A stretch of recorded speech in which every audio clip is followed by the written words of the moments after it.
తెల్లవారే వెలుగు రేఖలా పచ్చ పచ్చ పచ్చి మట్టి బొమ్మలా అల్లి బిల్లి వెన్న పాల నురగలా అచ్చ తెలుగు ఇంటి పూల కొమ్మలా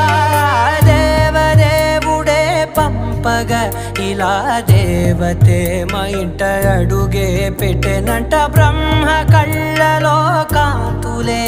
మా అమ్మలా మా కోసం మళ్ళీ లాలి పాడేనంట.